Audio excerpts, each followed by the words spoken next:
El día de ayer, Lorenzo Córdoba, Ciro Murayama y algunos aliados en el INE aprobaron suspender la revocación del mandato, una medida ilegal, incluso un delito electoral.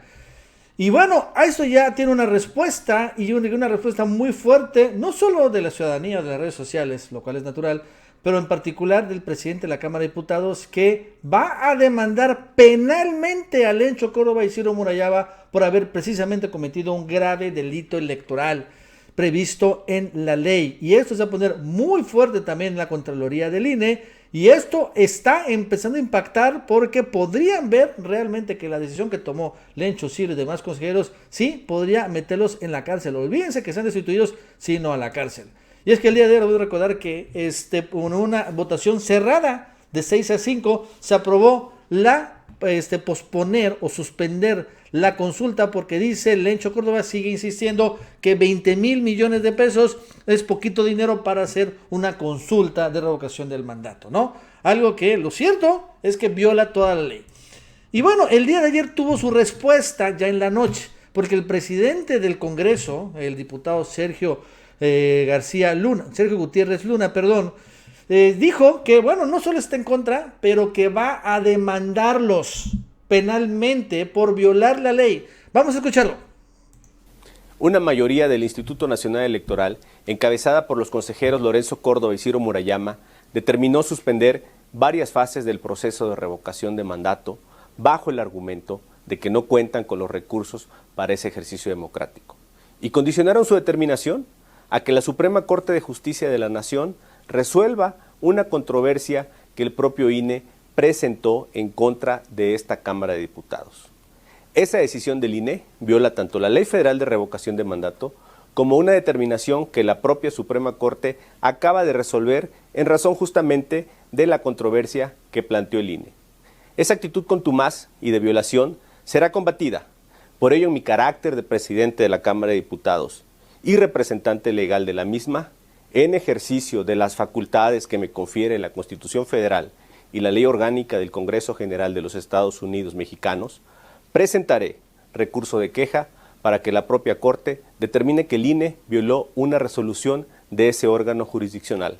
Asimismo, se presentarán las denuncias ante la Fiscalía General de la República y la Contraloría del propio INE por las probables responsabilidades administrativas y penales por la posible comisión de los delitos de abuso de autoridad y coalición de servidores públicos, entre otros.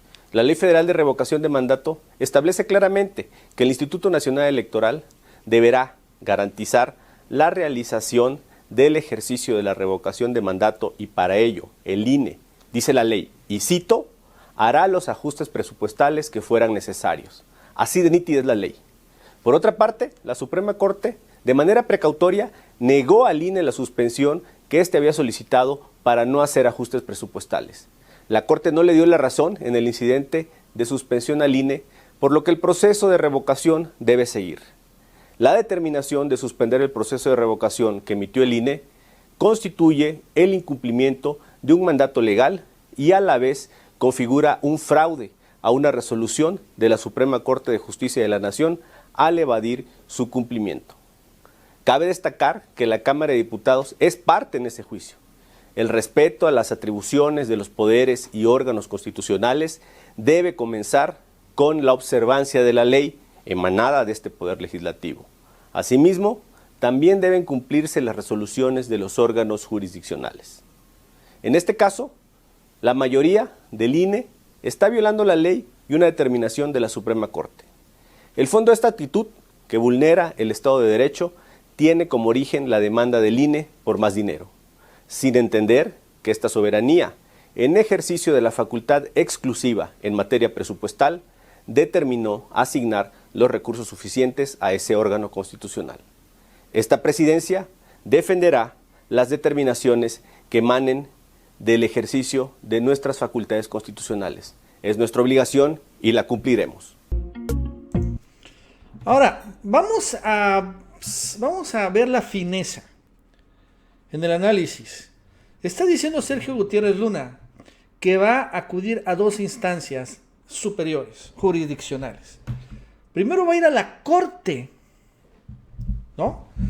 Para que la Corte, en una queja, para que la Corte le diga al INE, estás idiota, tienes que hacer esto, o si no te destituyo, ojo, y después va a ir a la Fiscalía General de la República, y ahí va a demandarlos penalmente a Lencho y a Ciro por cometer delitos electorales. Y ya escuchamos, ya lo vimos, ¿no? Que son, aquí está, abuso de autoridad y coalición de servidores públicos, ¿no? Y además, otro delito electoral que es negarse a seguir su propia ley. Pero es una demanda penal, es una cuestión de la Corte, y también, ojo, va a la función, a la Contraloría del INE, ¿no? Aquí ve. En la Contraloría del INE, aquí está, la Contraloría del propio INE, y también va a hacer. Lo interesante de la Contraloría del INE, yo no sé si lo tengan claro, no está en control del Lencho Córdoba y Ciro Murayama. La Contraloría del INE está en control de un personaje cercano a Horacio Duarte, ¿sí? Del senador de este grupo de Texcoco. Ese es el que está ahorita en la Contraloría del INE. Este señor ha querido destituir el Contralor del INE varias veces al Lencho y Ciro. Se han amparado y no los ha destituido, pero ya está ahí. Entonces ahora le va a llevar otro expediente, ¿no? Y ¿saben? ¿Se dan cuenta a quién no están recurriendo? ¿A dónde no se están yendo? No se están yendo al Tribunal Electoral. Eso es interesante, porque Ricardo Monreal, que también es parte de apoyar al Lencho Córdoba y Ciro Murayama, ¿no? Estaba él esperando que Morena se fuera al Tribunal Electoral, recurriera al Tribunal Electoral, y señala que esto, pues estaba bien, ¿no? Dijo, no se tienen que enojar, decía Lencho. Los morenistas no se tienen que enojar, no, tienen que ir al Tribunal Electoral, y ahí se va a decidir. ¿Qué? O sea, está clara la ley y la Constitución. ¿Cómo el Tribunal Electoral va a decidir si se hace o no la revocación? Pero entonces no se van allá.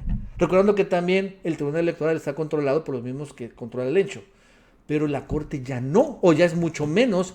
Y tampoco, ojo, la Fiscalía General de la República ni la Contraloría del INE. O sea, van a 3 instituciones, ¿no? En donde ya no alcanza la influencia del Lencho y ni de Ciro. Y dejan el Tribunal Electoral en paz. Este es el grave error de cálculo, ¿no? Y ahora vemos que, la verdad es que yo creo que Morena estaba ya bien preparado para que hicieran esto. Cayeron, yo creo que fue una especie de trampa de López Obrador. Caen y ahora lanzan, ¿no?, esta embestida judicial, los de Morena contra Lencho y Ciro, que podrían llevar no solo en su institución. Yo creo que la Corte va a decir lo siguiente. La Corte va a decir, a ver Lencho, a ver Ciro, a ver hijos de la chingada. O se hace la revocación tal como está planteada, o los destituyo. Eso puede ser. La Corte. Pero en la Fiscalía van a abrir un proceso penal. Bueno, vamos a investigar. Vamos a investigar si hay delitos. Si hay delitos electorales, entonces te vinculo a proceso. Es lo que hace la Fiscalía. Lencho y Ciro al reclusorio norte. Allá, a vinculación a proceso, como hemos visto que han hecho ese tipo de cosas. Y en la Contraloría del INE van a también buscar destituirlos finalmente. Porque la Contraloría puede destituir por no cumplir la ley. Tiene esa facultad. Todo esto, claro, Lencho y Ciro se pueden amparar, etcétera, etcétera. Pero va a ser también un momento idóneo para que les diga López Obrador a los partidos políticos, al PAN y al PRI, a ver, vean al Lencho y a Ciro. Están amparados, pueden ir a la cárcel, pueden acabar en prisión. Y además no están ni siquiera ganando elecciones con ellos, ¿no? Lencho y Ciro han sido terribles. Pues no sé ustedes, pero el 2021, con todo y todo, no ganó el PRI, no ganó el PAN. No les funciona. Y sí les cuesta a los partidos, al PRI y al PAN, defenderlos. Entonces mejor vamos a darle el matarili y ahí se está la reforma electoral. Al final creo que esa es la jugada muy buena, pero que claro, podrían entre todo acabar con Lencho y Ciro y los demás consejeros que votaron a favor en prisión, porque sí cometieron delitos electorales. Bueno amigos, eso es todo, muchas gracias, hasta luego.